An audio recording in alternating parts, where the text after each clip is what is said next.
သူရဲ့မွေးတွေ့လွန်းတာကြောင့်မိခင်ဖြစ်သူရဲ့ကိုဝင်ဖျက်ချဖို့ကြိုးစားခြင်းခံခဲ့ရတဲ့ကောင်လေးကဒေါ်လာ1 ဘီလီယံထိအောင်ကျွဲဝါချမ်းသာလာခဲ့တဲ့ကမ္ဘာပထမဆုံးဘောလုံးသမား Who is the real goal ဆိုတဲ့ဒွိဟဖြစ်နေတဲ့အဖြစ်တစ်ခုကိုအသက်40အရွယ်ထိအော်ချာလောက်စရာသွင်းကိုတွေစုဖလားတွေနဲ့တက်တည်ပြနေပြီးဂိမ်းနဲ့စံချိန်တစ်ပေါင်းများစွာရဲ့အချင်းတကင်ဖြစ်လာတဲ့သူလူကတော့လူကြီးရောလူငယ်တွေရဲ့ပါဇက်ဖြောင်းမှာ CR7 လို့တင်သောခေါ်ဝေါ်ခြင်းခံခဲ့ရပြီးတော့လူငယ်တိုင်းလေးစားအားကြရတဲ့ခရစ္စတီယာနိုရိုနယ်ဒိုပဲဖြစ်ပါတယ်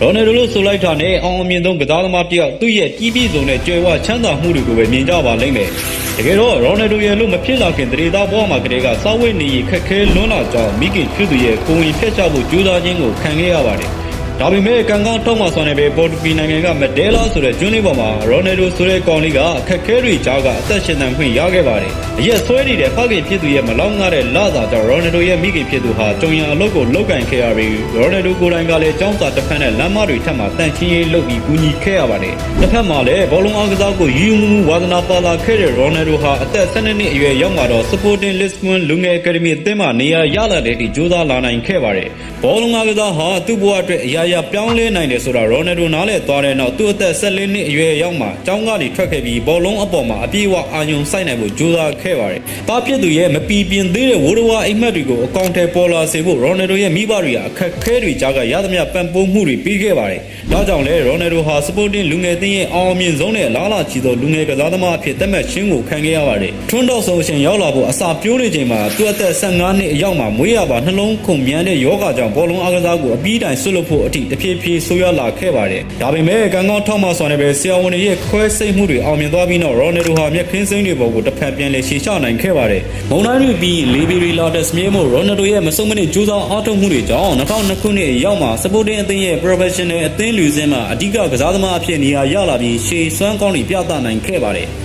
2003ခုနှစ်ရောက်မှာတေးအနီတို့ရဲ့ပေကန်ချင်းဆာအဲလက်ဖာဂူဆန်ကရိုနယ်ဒိုဆိုတဲ့ပြဖုံးနေတဲ့မီဂယ်လေးကိုမြေတော်မြောက်ပေးဖို့မန်ချက်စတာယူနိုက်တက်အသင်းနဲ့တူဒေဝင်စာချုပ်ချုပ်ဆိုပြီးခေါ်ယူသွားခဲ့ပါတယ်။ဆရာကောင်းတို့ပဲပန်းကောင်းပန်ဆိုသူလိုပဲရိုနယ်ဒိုဟာမန်ချက်စတာယူနိုက်တက်အသင်းကြီးမှာငငယ်ရွယ်ရွယ်နဲ့ရှေ့စွမ်းကောင်းတွေပြသနိုင်ခဲ့ပြီးသူ့ရဲ့မှော်စမ်းတဲ့ကစားပုံတွေကြောင့်တကမ္ဘာလုံးကပြည်သက်တွေက CR7 ဆိုတဲ့နာမည်နဲ့အတူဘောလုံးစင်မြင့်ထဲမှာဝင်းရံအားပေးရတဲ့အထိတဟုန်ထိုးအောင်မြင်လာခဲ့ပါတယ်။2008ခုနှစ်ရောက်မှာတော့ဘောလုံးအားကစားရဲ့အမြင့်ဆုံးဆုဖြစ်တဲ့ဘလွန်ဒီယောဆုကိုဆွတ်ခူးနိုင်ခဲ့တဲ့အပြင်မန်ချက်စတာယူနိုက်တက်အသင်းနဲ့တူဆုဖလားပေါင်းများစွာကိုရယူနိုင်ခဲ့ပါတယ်။တချိန်ကဆင်းရဲလွန်းပြီးလမ်းမောက်တွေထပ်မှတပြက်စီလဲပြီးစောင်းဝင်နေရေးကိုဖြည့်ရှင်းခဲ့ရတဲ့ရှာတိတ်လေးဟာယခုအချိန်မှာတော့အံ့ဩစရာကောင်းလောင်းအောင်10စုနဲ့2ခုစာလောက်ကိုမတူညီတဲ့ဘောလုံးလေး9ခုမှာခြေစွမ်းကောင်းတွေပြသနေခဲ့ပြီးစုဖလားပေါင်းများစွာနဲ့တူဘလွန်ဒီယောဆုကိုလည်း9ချိန်တိုင်တိုင်ရယူနိုင်ခဲ့ပါတယ်။